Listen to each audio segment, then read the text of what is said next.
Hello friends, बहुत बहुत स्वागत है आप सभी का एक बार फिर से सरकारी हिट में। तो इस वीडियो में जो है हम लोग डिस्कस करने वाले हैं आर्मी ऑर्डिनेंस कॉर्प्स की जो लेटेस्ट रिक्रूटमेंट वैकेंसी रिलीज हुई है 2022 के लिए। तो उसके बारे में हम लोग इस वीडियो में कंप्लीट डिस्कशन करने वाले हैं कि आर्मी ऑर्डिनेंस कॉर्प्स जो है वो क्या होता है, वहां पर किस किस पोस्ट पर जो है वैकेंसीज निकाली गई हैं, कितनी टोटल वैकेंसीज हैं और उसका जो एप्लीकेशन फॉर्म है वो कब से स्टार्ट होगा और इसका प्रोसीजर क्या रहेगा, सिलेक्शन प्रोसेस क्या रहेगा, किस तरीके से आपको ये रिक्रूटमेंट जो है वो मिल सकता है और एग्जाम पैटर्न क्या रहने वाला है जो एग्जाम कंडक्ट करवाया जाएगा। साथ ही जो मतलब एग्जाम है उसमें क्या क्या आपसे सिलेबस पूछा जाएगा। तो ये सारी चीजें जो है हम लोग इस वीडियो में डिस्कस करेंगे। और ये जो वैकेंसी है ये मैं सभी को बता दूं कि जिसने भी क्लास 10th पास किया है या फिर क्लास 12th पास किया है या फिर जो डिप्लोमा होल्डर्स हैं तो वो सभी कैंडिडेट्स जो है वो अप्लाई कर सकते हैं। ठीक है, बाकी आप वीडियो को पूरा एंड तक देखें ताकि इसकी कंप्लीट इन्फॉर्मेशन जो है आपको अच्छे से समझ आ पाए। ठीक है, तो अभी जो है एप्लीकेशन फॉर्म स्टार्ट हुआ नहीं है, अभी सिर्फ ऑफिशियल नोटिफिकेशन जो है वो रिलीज किया गया है एओसी की तरफ से, यानी कि आर्मी ऑर्डिनेंस कॉर्प्स। अब ये आर्मी ऑर्डिनेंस कॉर्प्स होते क्या है उनको थोड़ा ब्रीफ में समझ लेते हैं। तो ये जो वैकेंसी निकाली गई है ये सिविलियन पोस्ट के लिए निकाली गई है। ठीक है, तो सिविलियन का मतलब ये होता है कि आर्मी से अगर आपको ये लग रहा हो कि आपको सोल्जर बनाया जाएगा तो ऐसा नहीं है, आपको जो है सिविलियन रिक्रूटमेंट यहां पर दिया जाएगा। सिविलियन का मतलब है कि आप नॉन सोल्जर वाली कैटेगरी में रहेंगे। ठीक है, यानी कि आप जैसे एक आर्मी के बारे में सोचते हो कि मतलब हम जो है अगर आर्मी में रिक्रूट हो जाते हैं तो हमें जो है आर्मी वाली ड्रेस मिलेगी और हम मतलब एक आर्मी के सोल्जर की तरह वहां पर होंगे, तो ऐसा नहीं होगा। ये एक सिविलियन पोस्ट है। सिविलियन का मतलब ये है कि आपकी मतलब आपका जो काम होता है वो सोल्जर से अलग होता है, मतलब सोल्जर की रैंक जो है वो आपको यहां पर नहीं दी जाती है। ठीक है, तो आप ये मान सकते हो कि आप आर्मी में तो काम कर रहे हो लेकिन एज अ सिविलियन काम कर रहे हो, नॉट एज अ सोल्जर। तो ये चीज आपको समझनी चाहिए। ठीक है, अब आर्मी ऑर्डिनेंस कॉर्प्स जो है वो क्या होता है ये समझते हैं।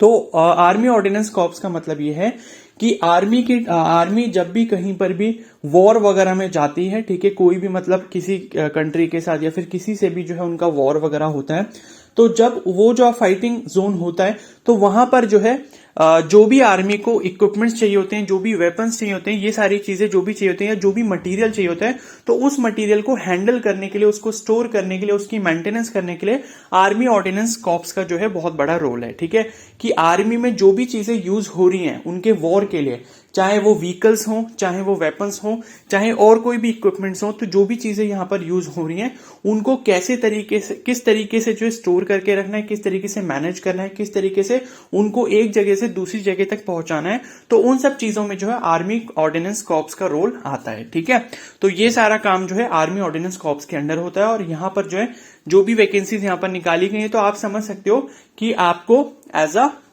वर्कर वहां पर काम करना होगा इन सारी चीजों में।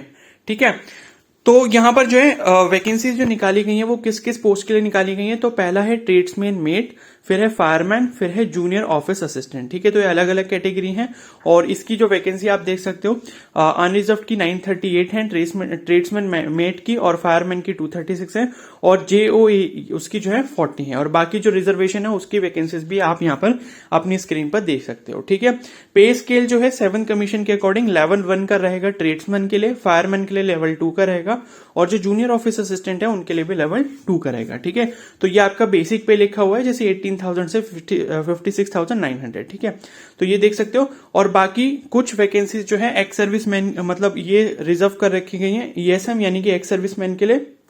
ठीक है, और बाकी एक एमएसपी कैटेगरी है उसके बारे में यहाँ नीचे लिखा हुआ है मेरिटोरियस स्पोर्ट्स पर्सन, तो स्पोर्ट्स कोटा अगर किसी का है तो उसके लिए भी काफी ज्यादा यहाँ पर बेनिफिट रहेगा। और पीडब्ल्यूबीडी यानी कि पर्सन विद बेंचमार्क डिसेबिलिटी, ठीक है, तो उन सभी कैंडिडेट्स के लिए भी यहाँ पर वैकेंसीज को रिजर्व रखा गया है। ठीक है, तो आप देख सकते हो पीडब्ल्यूबीडी कैंडिडेट्स को अगर यहाँ पर अलाउ किया जा रहा है तो ये एक सोल्जर वैकेंसी नहीं है, ये एक सिविलियन वैकेंसी है। ठीक है, और ये सिर्फ वैकेंसीज के बारे में दिया गया है और ये जो है एग्जाम सेंटर्स की लिस्ट यहाँ पर दी गई है। तो अगर आपको एग्जाम सेंटर चेक करना है तो आप कर सकते हो। तो आप जिस भी स्टेट से हो जैसे असम, नागालैंड, दिल्ली, गुजरात, हरियाणा, हिमाचल प्रदेश, JNK, झारखंड, मध्य प्रदेश, महाराष्ट्र, उसके बाद पंजाब में ये सारे सेंटर्स रहेंगे, फिर आपका राजस्थान में ये सारे सेंटर्स हैं, फिर तमिलनाडु, तेलंगाना, उत्तर प्रदेश और उत्तराखंड।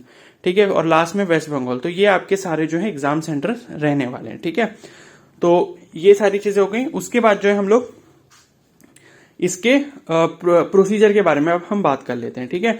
तो अभी देखो इसका ऑफिशियल जो कंप्लीट डिटेल नोटिफिकेशन होता है वो अभी रिलीज नहीं किया गया है, अभी सिर्फ एक शॉर्ट नोटिफिकेशन रिलीज किया गया है। लेकिन प्रीवियस टाइम पर जो है, मतलब जो पहले इसका रिक्रूटमेंट प्रोसेस हुआ था, तो उसके बेसिस पे सारी इन्फॉर्मेशन जो है मैं आपके साथ डिस्कस करने वाला हूं। तो ये जो इन्फॉर्मेशन होगी थोड़ी सी टेंटेटिव हो सकती है, यानी कि फाइनल कंफर्म इन्फॉर्मेशन नहीं हो सकती कि एग्जाम पैटर्न में जो है वो अगर कोई चेंज आया तो उसके बारे में भी जो मैं आपको बता दूंगा, क्योंकि ये जो प्रोसेस मैं आपको बताने वाला हूं ये प्रीवियस रिक्रूटमेंट के बेसिस पर है, यानी कि पिछली बार जो ये वाली भर्ती की गई थी तो उसके बेसिस पे मैं आपको सारी चीजें बताऊंगा कि उसके बेसिस पे आपका एग्जाम पैटर्न कैसा था, सिलेबस क्या था, प्रोसेस क्या था। तो ये सारी चीजें मैं डिस्कस कर रहा हूं। अगर कोई चेंज आता है इस बार इसमें, इसके पैटर्न में या फिर इसके सिलेक्शन प्रोसेस में, तो उसके बारे में भी जो मैं आपको अपडेट दे दूंगा, ठीक है। तो इसीलिए आप जो है चैनल को जरूर सब्सक्राइब कर लें और बेल आइकन को प्रेस कर लें, ताकि इससे रिलेटेड जो भी अपडेट्स आएंगे उसके बारे में मैं आपको टाइम टू टाइम इन्फॉर्म करता रहूंगा, ठीक है। तो इंपॉर्टेंट डेट्स के बारे में अगर हम लोग यहाँ पर बात करें तो एप्लीकेशन जो है वो उसका सितंबर 2022 से स्टार्ट होगा, और आप ये मान सकते हो शायद 10 या 12 सितंबर के आसपास से ये स्टार्ट होने वाला है। और लास्ट डेट जो होगी वो अक्टूबर में रहेगी, मतलब 1 महीने का टाइम आपको यहाँ पर दिया जाएगा एप्लीकेशन फॉर्म फिल करने के लिए। तो जब एप्लीकेशन फॉर्म स्टार्ट होगा मैं आपको नोटिफाई कर दूंगा, ठीक है। और उसके बाद एग्जाम डेट अभी नहीं पता एग्जैक्टली, तो आप ये मान सकते हो कि अक्टूबर में अगर एप्लीकेशन फॉर्म एंड हो रहा है तो नवंबर या फिर दिसंबर में आपका एग्जाम जो है वो कंडक्ट करवा लिया जाएगा।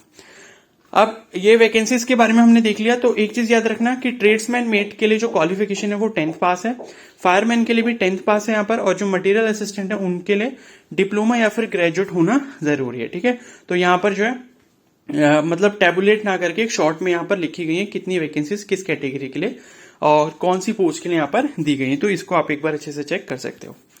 उसके बाद जो है यहाँ पर आप देख सकते हो जो selection process army ordinance corps का यहाँ पर दिया गया वो आपका 4 फेसेस में रहने वाला है। पहला आपका रिटन एग्जाम होगा, फिर उसके बाद पीई एंड एमटी यानी कि physical efficiency and measurement test, उसके बाद डॉक्यूमेंट वेरिफिकेशन, और उसके बाद जो फाइनल है वो है मेडिकल एग्जामिनेशन, ठीक है।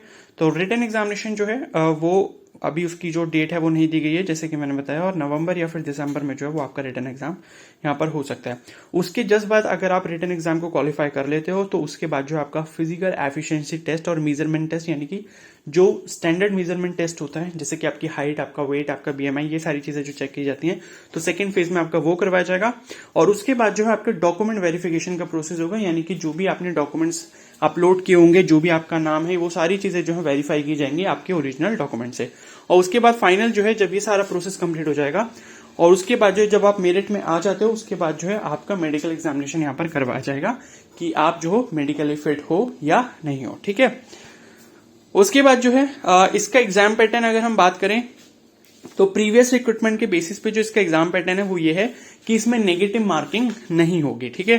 टाइम ड्यूरेशन जो है वो 2 आवर्स का यहाँ पर दिया जाएगा आपको, और मोड ऑफ एग्जाम जो होगा वो ऑब्जेक्टिव टाइप टेस्ट होगा, यानी कि बेसिकली जो आपका एग्जाम होगा वो शायद ऑनलाइन मोड में ना कराया जाए, ऑफलाइन मोड में ही कराया जाएगा ओएमआर शीट के ऊपर, और जो है एग्जाम 2 घंटे का रहेगा और नेगेटिव मार्किंग इसमें नहीं रहेगी, तो ये भी आपके लिए एक प्लस पॉइंट हो सकता है, ठीक है।